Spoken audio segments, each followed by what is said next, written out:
नमस्कार, स्वागत है आप सभी को। आज की विषय है भगवान को लड्डू खिलाना है। एक गांव में एक ब्राह्मण रहता था। वह हर रोज मंदिर में जाकर कान्हा जी की पूजा किया करता था और वह कान्हा जी को भोग लगाए बिना कभी भी भोजन नहीं करता था। लेकिन उस ब्राह्मण की पत्नी उससे हमेशा ही चिढ़ती रहती थी, क्योंकि वो ब्राह्मण हर बात में पहले कान्हा जी को याद करता था और सुबह सबसे पहले वह कान्हा जी को ही भोग लगाता था और हमेशा ही, चाहे दिन हो या रात हो, कान्हा जी का नाम लेता रहता था। एक दिन ब्राह्मण की पत्नी ने घर में कुछ लड्डू बनाए तो ब्राह्मण ने अपनी पत्नी से कुछ लड्डू लेकर कहा कि ये लड्डू पहले मैं मंदिर जाकर कान्हा जी को खिलाकर आता हूँ, फिर बाद में हम सब मिलकर खाएंगे। अपने ब्राह्मण पति की बात सुनकर उसकी पत्नी बहुत गुस्सा होकर बोली कि कभी कोई पत्थर की मूर्ति भी भला लड्डू खा सकती है जो तुम रोज उस तुम्हारे कान्हा को खाना खिला खिला कर आते हो। आज तुम ये लड्डू बिना कान्हा की मूर्ति को खिलाए घर में वापस मत आना, और अगर कान्हा की मूर्ति को बिना लड्डू खिलाए घर वापस आए तो भूल जाना अपने उस कान्हा को, और मैं भी देखती हूँ ये लड्डू वो मूर्ति कैसे खाती है। पत्नी की ऐसी बात सुनकर वह ब्राह्मण आंखों में आंसू लिए लड्डुओं की थाली लेकर अपने कान्हा के मंदिर पहुँच जाता है।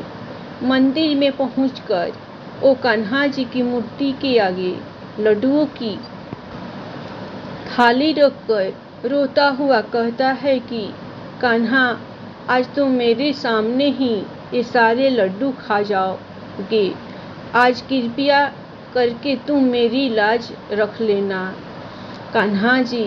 लेकिन अब तो कान्हा जी के आगे लड्डुओं की थाली रखे हुए बहुत देर हो चुकी थी और उन्होंने वो लड्डू अब तक नहीं खाए थे, और उस वक्त मंदिर में भी काफ़ी भीड़ लग चुकी थी और अब तो शाम भी हो चुकी थी, मगर कान्हा जी लड्डू खाने अब तक नहीं आए थे। तब गुस्से में ब्राह्मण ने कान्हा जी की मूर्ति के सामने खड़े होकर कहा कि कान्हा, मेरी पत्नी ने बिल्कुल सही कहा था कि पत्थर कभी प्रसाद नहीं खा सकते, मगर मैं ही पागल था जो कि तुम्हें रोज अपने आप से पहले खाना खिलाता था। और एक कहकर वो लड्डुओं की थाली लेकर घर जाने लगता है। तभी रास्ते में उस ब्राह्मण के सामने एक पुराने कपड़े पहने एक बड़ी आँखों वाला सुंदर सा बालक खड़ा होकर कहता है कि जरा रुको ब्राह्मण, मुझे एक लड्डू तो देते जाओ, मुझे बहुत भूख लगी है। तभी वो ब्राह्मण उस बालक को लड्डू देने से मना करके आगे जाने लगता है तो वो बालक पीछे से जैसे ही उस ब्राह्मण की लड्डुओं की थाली उछलकर पकड़ने की कोशिश करता है तो अचानक उस ब्राह्मण के हाथों से वो लड्डुओं की थाली नीचे मिट्टी में गिर जाती है और वो सारे लड्डू भी नीचे मिट्टी में गिर जाते हैं। तभी वह ब्राह्मण उस बालक से बहुत ज़्यादा गुस्सा होते हुए कहता है कि तुम्हारी ही वजह से ये सारा लड्डू मिट्टी में गिर गए, अब तुम ही खा लो ये सारे लड्डू। मगर एक क्या, वो बालक तो नीचे मिट्टी में से लड्डू उठाकर खाने लगा और एक या वो तो देखते ही देखते मिट्टी में गिरे सारे लड्डू खा गया और सारे लड्डू खाने के बाद उस ब्राह्मण से और लड्डू मांगने लगा और लड्डू मांगते मांगते वह बालक उस ब्राह्मण के पीछे पीछे उसके घर तक आ गया। तभी उस ब्राह्मण की पत्नी ने उससे पूछा कि ये किस बालक को अपने साथ लेकर आए हो। तो ब्राह्मण उसे बताता है कि इसकी वजह से ही मेरे सारे थाली के लड्डू मिट्टी में गिर गए और उन सारे लड्डुओं को खाने के बावजूद भी ये मुझसे और लड्डू मांग रहा है। सुनते ही ब्राह्मण की पत्नी ने उस बड़ी आँखों वाले बालक को अपने घर से भगा दिया। तभी वो बालक एक कहता हुआ ब्राह्मण के घर से चला गया कि कभी तो तुम मुझे लड्डू खाने के लिए बुलाते हो और अभी मुझे अपने घर से ही भगा रहे हो।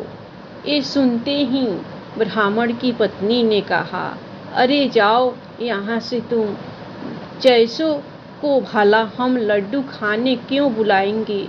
ये सुनते ही वो बड़ी आँखों वाला बालक वहाँ से चला जाता है और उधर ब्राह्मण की पत्नी अपने पति को ये कह रही थी कि मैंने कहा था न कि तुम्हारे वो कान्हा की पत्थर की मूर्ति ये लड्डू नहीं खाएगी और भूल जाओ उस कान्हा को। आज के बाद जैसा मैं कहूँगी वैसा ही होगा। तो ब्राह्मण ने कहा, हाँ तुम सही कह रही थी कि कान्हा झूठा है और मैं आज के बाद कभी भी उसकी पूजा करने मंदिर नहीं जाऊंगा। ये कहकर वो रोता हुआ अपने कमरे में जाकर सो गया। अब आधी रात हो चुकी थी और ब्राह्मण व उसकी पत्नी गहरी नींद में सो रहे थे। तभी अचानक उन दोनों को ही उसी बड़ी आँखों वाले बालक का सपना आया जो पिछले दिन उनके घर लड्डू मांगने आया था। लेकिन ये क्या, उसने अचानक ही श्री कान्हा जी का रूप ले लिया और सपने में उनके सामने आकर खड़ा हो गया और कहने लगा, मैया बाबा, आपने कल मुझे लड्डू क्यों नहीं खिलाए। और बाबा, आप मंदिर में मुझे जब लड्डू खिलाने आए थे तो मंदिर में उस समय बहुत भीड़ थी, इसीलिए मैं नहीं आया। लेकिन जब आपको मैं रास्ते मिलने आया और आपसे लड्डू मांगे तो आपने मुझे लड्डू क्यों नहीं दिए। बाबा, उस समय मुझे बहुत भूख लगी थी बाबा, और फिर जब वो लड्डुओं की थाली नीचे मिट्टी में गिर गई तो मुझे मिट्टी लगे हुए लड्डू खाने पड़े और मेरे मुंह में बहुत सारी मिट्टी लग गई।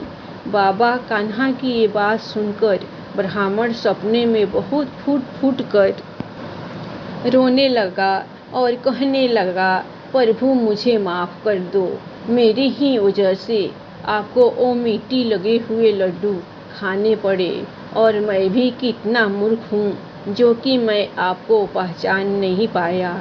मुझे क्षमा करे प्रभु, मुझे क्षमा करे। तभी ब्राह्मण की पत्नी भी रोने लगी और कान्हा जी से कहने लगी कि प्रभु, सारी गलती तो मेरी ही है, मुझे कभी भगवान में विश्वास ही नहीं था कान्हा, इसीलिए मैं अपने पति को हमेशा मंदिर जाने के लिए मना ही करती थी। लेकिन कान्हा, कल मैंने आपको अपने घर से जाने को कहा और फिर भी आपने मुझे इतने प्यार और इतने सुंदर दर्शन दिए, इसीलिए मैं अब हर जन्म के लिए आपकी आभारी हो चुकी हूँ कान्हा जी, और अब मैं भी सदा आपकी पूजा सेवा रोज करूँगी।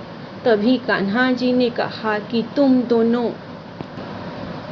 हमेशा तुम्हारे घर आए किसी भी गरीब को कुछ दिए बिना या कुछ खाना खिलाए बिना कभी मत भगाना।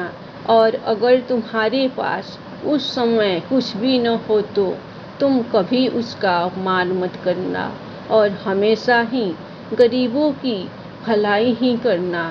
तुम दोनों एक सब करोगे तो समझो कि तुम मेरी ही पूजा सेवा कर रहे हो। और हाँ मैया बाबा मुझे प्रेम करना तुम भूल मत जाना, बस मैं तो आपके प्रेम का ही भूखा हूँ। यह कहकर कान्हा जी चले जाते हैं और जब ब्राह्मण और उसकी पत्नी सुबह उठते हैं तो कान्हा जी के दर्शन से बहुत ही प्रसन्न होते हैं और उनका जीवन कान्हा जी के दर्शन से धन्य हो जाता है। तो दोस्तों आपको ये कान्हा जी की प्यारी सी कहानी कैसी लगी कमेंट करके ज़रूर बताना। दोस्तों धन्यवाद जी। श्री कृष्णा। आप लोगों को कहानी पसंद आए तो आप लोग कान्हा जी के लिए एक लाइक सब्सक्राइब जरूर कीजिएगा। अपना ख्याल रखिए, हमेशा खुश रहिए। हरे राम हरे कृष्ण हरे हरे।